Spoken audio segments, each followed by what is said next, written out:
सुंदर कहानी सुनाता हूं। जब भगवान रामचंद्र ने लंकागढ़ गए थे मां सीता को लाने के लिए, वहां पर जब लंकागढ़ में विजय प्राप्त किए, रावण को परास्त करते हुए, दुष्ट दुराचारी रावण को परास्त करते हुए जब विजय प्राप्त किए, उस समय लंका स्वर्णिम लंका कहा जाता था। लंका सोने से बना था। तो भैया लक्ष्मण ने रामचंद्र को ये कहे कि भैया हम यहाँ रह जाते हैं, क्योंकि ये स्वर्ण से ये लंकागढ़ प्रस्तुत है, तो हम यहाँ रुक जाते हैं, हम यहाँ रह जाते हैं, ठहर जाते हैं। तो उस समय रामचंद्र ने ये कहे थे कि लक्ष्मण अपि स्वर्णमयी लंका न मे लक्ष्मण रोच्यते जननी जन्मभूमिश्च स्वर्गादपि गरीयसी। ये जो हमारे माँ है, ये माँ के चरणों में हमारा दिल है। दिल जब रहेगा तभी जाकर जीवन का असली महत्व का हम सब अनुभव कर सकते हैं और परिप्रकाश कर सकते हैं। तो रामचंद्र ने ये कहे कि लक्ष्मण जी को कि अपि स्वर्णमयी लंका न मे लक्ष्मण रोच्यते। हे लक्ष्मण, ये लंकागढ़ स्वर्ण से क्यों ना प्रस्तुत हो, क्यों ना तैयार किया गया हो, लेकिन न मे लक्ष्मण रोच्यते, मुझे यह भाता नहीं है, मुझे अच्छा नहीं लगता है। क्यों? क्योंकि जननी जन्मभूमिश्च स्वर्गादपि गरीयसी। जननी मतलब जन्म देने वाले माँ, जन्मभूमि अर्थात मातृभूमि, जहां पर आपका जन्म हुआ है, जिस जगह के माटी, पानी, हवा से आपका पालन पोषण हुआ है, आप बड़े हो, वहां पर जहां पर आप खेल कूद के बड़े हुए हो, जहां पर आपका आत्मीय स्वजन है, वही आपके लिए सब कुछ है। जननी जन्मभूमिश्च स्वर्गादपि गरीयसी। स्वर्गाद मतलब स्वर्ग से भी बहुत बड़े हैं, ये कहे। ठीक है, तो हम अपने जन्मभूमि को, हम अपने मातृभूमि को हमेशा प्यार करना चाहिए। अपने परिवार से भी ज्यादा, अपने माँ से भी ज्यादा प्यार करना चाहिए। इसलिए तो सेना, हमारे भारतीय सेना और जो कोई भी देश के भी सेना बॉर्डर पे शहीद होते हैं, सीमा पे अपने जान भी दे देते हैं, क्योंकि हमेशा यह सोचते हैं कि देश सर्वोपरि है, देश से बड़ा कोई नहीं, देश से बढ़कर कुछ नहीं।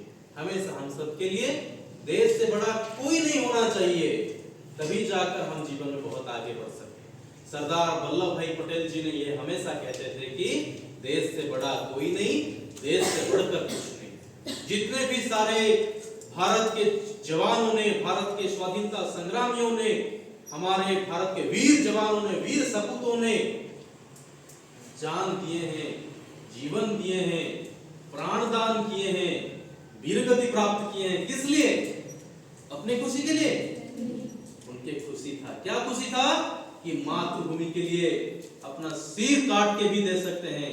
इसलिए तो बहुत सारे अच्छे अच्छे गाना है कि जैसे कि एक गाना है, ए वतन हमको तेरी कसम, तेरे राहों में जान तक लुटा जाएंगे, फूल क्या चीज है तेरे कदमों पे हम भेंट अपने सरों की चढ़ा जाएंगे। इसका मतलब है कि अरे माँ, फूल क्या चीज है, अगर मौका मिलेगा तो अपना सर को भी काट के आपके चरणों में रख देंगे। ठीक उसी तरह बहुत सारे कविताएं लिखा गया है। जैसे कि एक कविता है कि जैसे कि मतलब बनमाली को फूल यह कहते हैं कि मुझे उस रास्ते पर फेंक दो जिस रास्ते पर हजारों वीर मातृभूमि पर शीश चढ़ाने के लिए जा रहे हैं।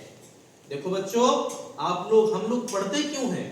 हम लोग इसलिए पढ़ते हैं ताकि हम अनुभव कर सकें अपने देश को, अपने समाज को, अपने परिवार को, अपने लोगों को, और आत्मीयता किसके साथ, अपना भाव को किसके साथ सबसे ज्यादा रखें, सबसे मजबूत रखें, अपने मातृभूमि के साथ। अपने जननी और अपने जन्मभूमि ही सब कुछ है, स्वर्ग से भी बहुत बड़ा है, और खास करके हमारा जन्मभूमि। इसलिए जन्मभूमि के लिए हमेशा प्राण भी त्यागने के लिए कभी समय आएगा, तब समय को हम ठीक से वही समय को ठीक से विनियोग करेंगे और अपना प्राण त्याग करेंगे।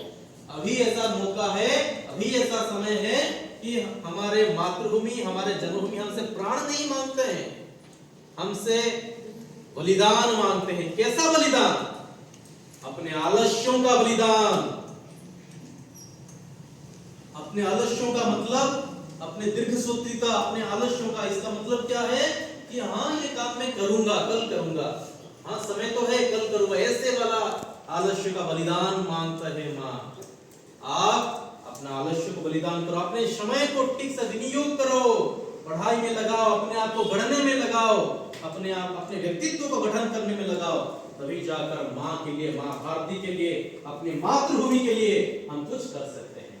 यहीं पर क्या लिखा गया है कि ये दुनिया बड़ी अजीब है, क्या क्या नहीं है इसमें, बड़े बड़े पहाड़ है, घने जंगल है, कल कल करती नदियां बहती हैं, झरने झरते हैं, सागर गरजते हैं, किस्म किस्म की पेड़ पौधे, पशु पक्षी, नर नारी है, भला है तो बुरा भी है।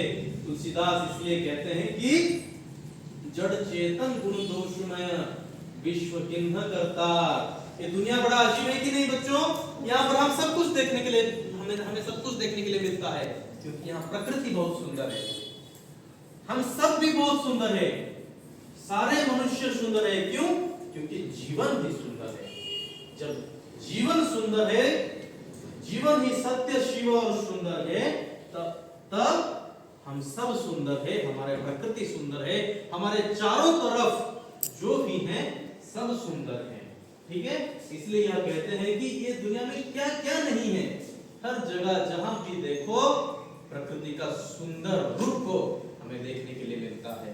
प्रकृति के बहुत सुंदर अप्रतिम रूप को हमारे नजरों के सामने हमेशा प्रकृति प्रस्तुत करती है और हमें देखने के लिए सौभाग्य मिलता है। ठीक है, भला है तो बुरा है, अच्छा है तो बुरा भी है, और ठीक है, और जीवन में दुख है तो सुख भी है, सब कुछ है यहाँ पर। इसलिए प्रकृति बहुत सुंदर है। आदमी कभी सुख चैन से जीता है तो कभी दुखी होता है, कहीं अमीरी है तो कहीं गरीबी है, अच्छे दिन जल्दी उठ जाते हैं, बुरे दिन होले होले सरकते हैं। लोग कहते हैं यह जिंदगी भी क्या है, 4 दिन की चांदनी फिर अंधेरी रात। इसका मतलब क्या है बेटा?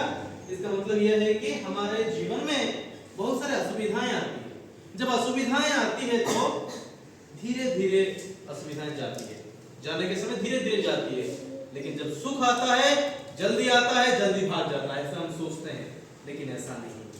जीवन का अर्थ है सुख दुख का मिश्रण। जीवन का अर्थ जब सुख दुख का मिश्रण होता है तभी जीवन सुंदर होता है। अगर जीवन में दुख नहीं होता तो सुख का असली महत्व को हम समझ नहीं पाते। जीवन में सिर्फ सुख और सुख होता तो हम दुख का अर्थ समझ पाते हैं क्या? जब दुख का अर्थ समझ नहीं पाते तो समाज में रहने वाले दूसरे लोगों का हालात को हम कैसे समझते? दूसरे लोगों का पीड़ा को, दुख को, दर्द को कैसे समझ पाते क्या? नहीं समझ पाते। इसलिए जीवन में सब कुछ रहना जरूरी है, लेकिन संतुलित रूप से।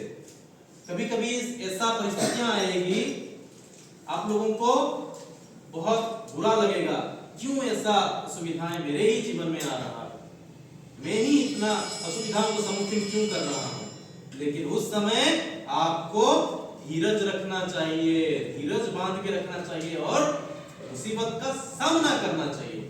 जब मुसीबत को सामना करोगे तो जीवन बहुत सुंदर होगा। तो आज जितना हम पढ़े इस विषय से हमें यह शिक्षा मिला कि हमारे मातृभूमि ही हमारे लिए सब कुछ है। मातृभूमि के लिए हम अपने जान को भी न्योछावर करने के लिए समय क्यों ना आए, हम जान न्योछावर कर देंगे, प्राण त्याग कर देंगे, बलिदान देंगे मातृभूमि के लिए। जैसे कि भगत सिंह मरने के समय कहते कि दिल से निकलेगी न मरकर भी वतन की ये उल्फत, मेरी मिट्टी से भी उसको ये वतन आएगी। मरने के बाद भी अगर मुझे कोई बुलाए तो मैं हाजिर हो जाऊंगा देश के लिए लड़ने के लिए। ठीक है, धन्यवाद।